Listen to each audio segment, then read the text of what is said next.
1992, and it really is a paper born out of strife.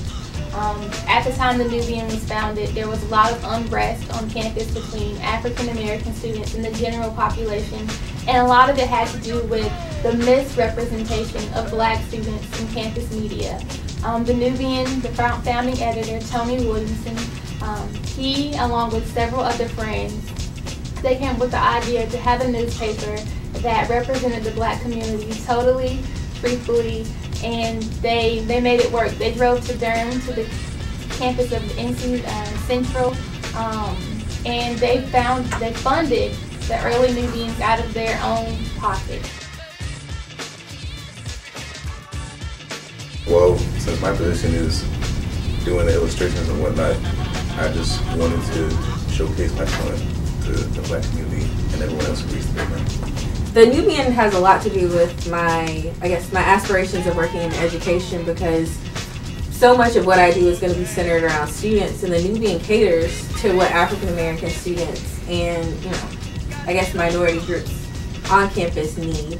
So that fits right along, and I want to be kind of a voice and an advocate for my students, so my writing with the Nubian definitely falls into place with that.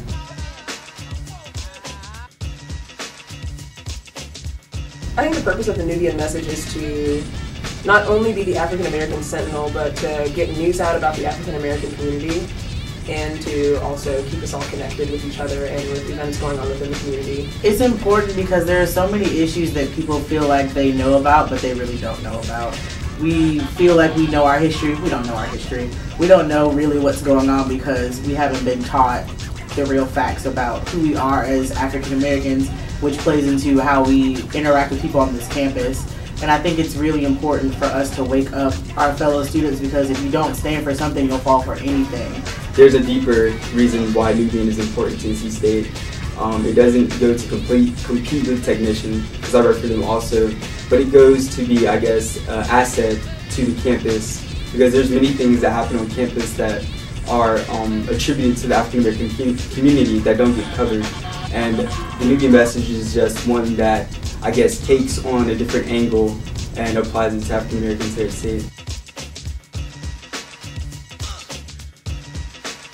We spend so many late nights working on the Nubian, and I don't think people realize how much work goes into it. 4 a.m. easy. It can be a regular day for us on production night.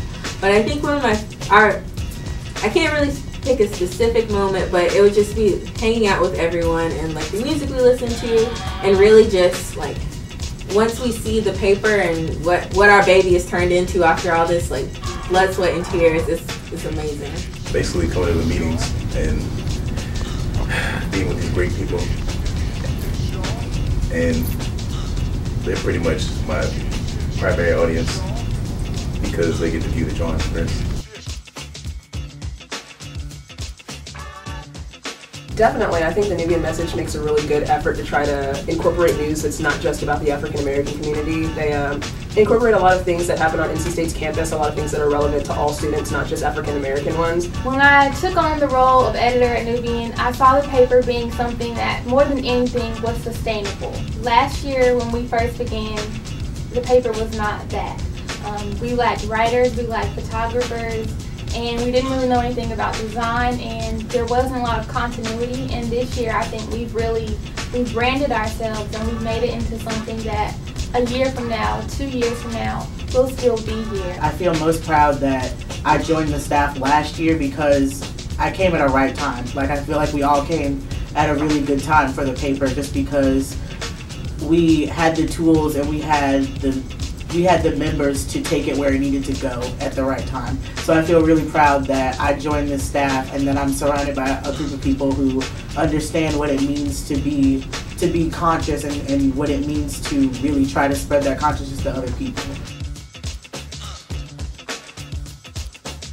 What it means to be woke is to not only be racially conscious, but racially sensitive to certain issues, I guess, to be aware and to, I guess, understand the relevance of certain things and why our culture has certain standards and what it means to say this, what it means to do that. Being woke to me means being socially and economically aware. Just being aware that even though there is change, everything is not as equal as we want to believe it is yet. Like, we're making advancements and we're making progress, but it's not where we want it to be. Staying woke is pretty much being aware of what's going on in society. As long as you're doing your research and thinking for yourself, then you're pretty much being woke. Being woke is just being cognizant of the different views and beliefs that are in the world, and realizing that just because someone's struggle is not your own, it doesn't make it any less of a struggle. It's something that deserves to be acknowledged and taken seriously. To NC State's community, I say don't sleep. It's really important that once you wake up, you don't go back to sleep, because it's really easy to be awake in one aspect of life and completely asleep in all the other ones. So I just say wake up completely across the board and then don't close your eyes again.